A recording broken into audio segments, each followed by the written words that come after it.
My Christmas கிச்சனை share பண்ணுங்க, comment பண்ணுங்க, சப்ஸ்கிரைப் பண்ணுங்க.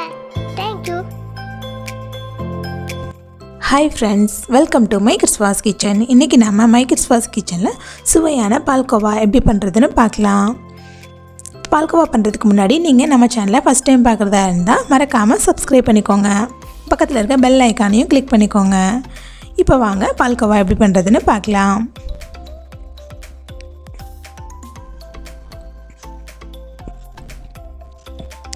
நமக்கு பால்கோவா பண்ணுறதுக்கு முக்கியமாக ரெண்டு பொருட்கள் தாங்க தேவை. ஒன்று பால், இன்னொன்று சர்க்கரை. இன்றைக்கி நான் பால்கோவா பண்ணுறதுக்கு 1 லிட்டர் பால் எடுத்திருக்கேன். பால் தண்ணி சேர்க்காத கெட்டியான பாலாக எடுத்துக்கோங்க. இப்போ நான் அடுப்பில் ஒரு பேன் வச்சாச்சு. இப்போ பேன் லைட்டாக சூடாயிடுச்சு. அதனால் நான் ஒரு 2 டேபிள் ஸ்பூன் கிட்ட தண்ணி சேர்த்துக்கிறேன். இப்போ இது கூடவே நம்மளோட பாலை சேர்த்துக்கலாம். இன்றைக்கி நான் 1 லிட்டர் பால் எடுத்திருக்கேன். நீங்கள் நல்ல கெட்டியான தண்ணி சேர்க்காத பாலாக எடுத்துக்கோங்க. இப்போ பாலை சேர்த்ததுக்கப்புறமா இதை லைட்டாக நம்ம கலந்து விட்டுட்டே இருக்கலாம்.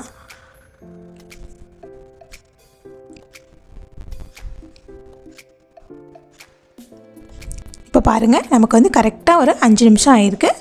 பால் நல்லா பொங்கி வந்துட்டுருக்கு. இப்போ இதை நல்லா நம்ம கலந்து விட்டுக்கலாம்.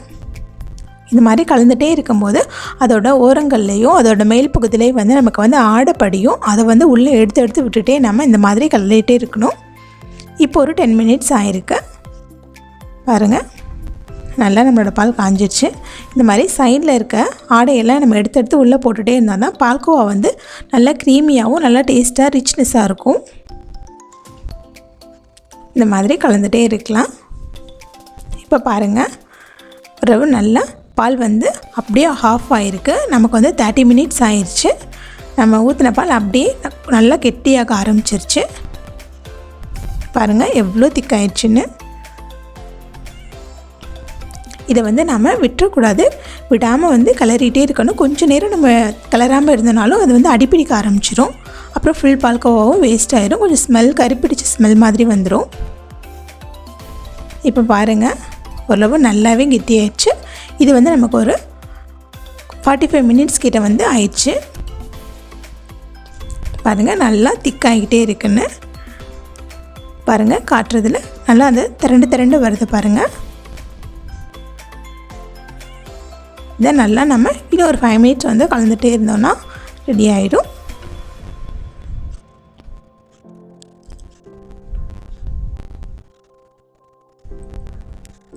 இந்த மாதிரி நல்லா அதோட ஓரங்களை நல்லா சேர்த்துட்டு உள்ளே விட்டு நல்லா கலரிகிட்டே இருக்கணும். இப்போ பாருங்கள், ஃபஸ்ட் டைம் காட்டினதை விட இப்போ கொஞ்சம் திக்காகிருக்கு. இப்போது இந்த ஸ்டேஜ்லலாம் வந்ததுக்கப்புறமா இப்போ நமக்கு கரெக்டாக இதில் ஒரு 50 கிராம் கிட்ட நான் சுகர் சேர்த்துக்கிறேன். சுகர் 50 கிராம் போதும். ஏன்னா ஆல்ரெடி நமக்கு பால்லே சுகர் இருக்கும். அதனால் கம்மியாகவே சேர்த்துக்கோங்க. ரொம்ப சேர்த்துட்டோன்னா திகட்ட ஆரம்பிச்சிடும், ரொம்ப தித்திப்பாயிடும். 1 லிட்டருக்கு கரெக்டாக 50 கிராம் ரொம்ப கரெக்டாக இருக்கும். இப்போ நம்ம சுகர் சேர்த்ததுக்கப்புறமா கொஞ்சம் மெல்ட் ஆகிற மாதிரி இருக்கும் நம்ம பால்கோவா. ஆனால் ஒரு 2 மினிட்ஸ்லேயே மறுபடியும் அது கெட்டியாக ஆரம்பிச்சிடும். இப்போ பாருங்கள், ஓரளவு நல்லா மெல்ட் ஆகிட்டுருக்கு. நம்ம சுகர் எல்லாம் மெல்ட் ஆகுறப்போ கொஞ்சம் லூஸாக இருக்க மாதிரி இருக்கும்.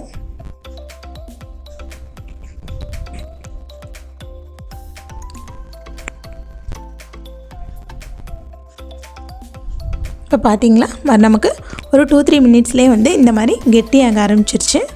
பாருங்கள், நம்ம பால்கோவா எவ்வளோ சூப்பராக ரெடி ஆகிட்டுருக்குன்னு அவ்வளோதாங்க. இன்னும் ஒரு 2 மினிட்ஸில் நமக்கு ஃபுல்லாக ரெடி ஆகிடும்.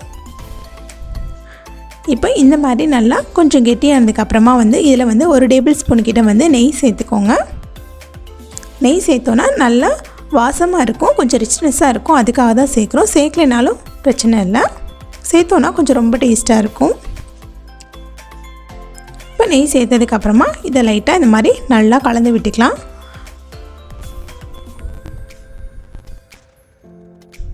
பாருங்கள் எவ்வளோ திக்காகிக்கிட்டே இருக்குன்னு.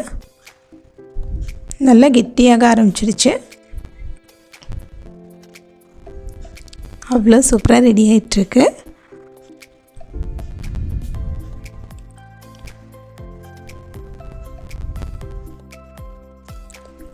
இப்போ பாருங்கள், நம்மளோட பால்கோவா நல்லா சூப்பராக ரெடி ஆயிடுச்சு. இப்போ இதில் வந்து நான் கொஞ்சமாக வாசத்துக்காக நான் ஏலக்காய் தூள் சேர்த்துக்கிறேன். ஏலக்காய் எப்படின்னா அதோட விதையை மட்டும் எடுத்து ஒரு 4-5 விதை மட்டும் எடுத்துகிட்டு இந்த மாதிரி அதை நல்லா லைட்டாக பவுட்ரு பண்ணிவிட்டு சேர்த்துக்கோங்க. ஏன்னா ஏலக்காய் ஃபுல்லையும் நம்ம போட்டோன்னா அதோட தோல் கொஞ்சம் டிஸ்டர்பன்ஸாக இருக்கும். அதனால் அதோட விதையை மட்டும் ரொம்ப சேர்த்துறாதீங்க. ஒரு 4-5 விதையை எடுத்து இந்த மாதிரி பவுட்ரு பண்ணி சேர்த்துட்டு நம்ம ஸ்டவ் ஆஃப் பண்ணிக்கலாம். அவ்வளோதாங்க, நம்மளோட பால்கோவா ரொம்ப ரொம்ப சூப்பராக எவ்வளோ அழகாக ரெடியாக இருக்குதுன்னு பாருங்கள். பார்க்கவே சாப்பிட்ணும் போல் இருக்குது, அவ்வளோ சூப்பராக ரெடியாக இருக்குது.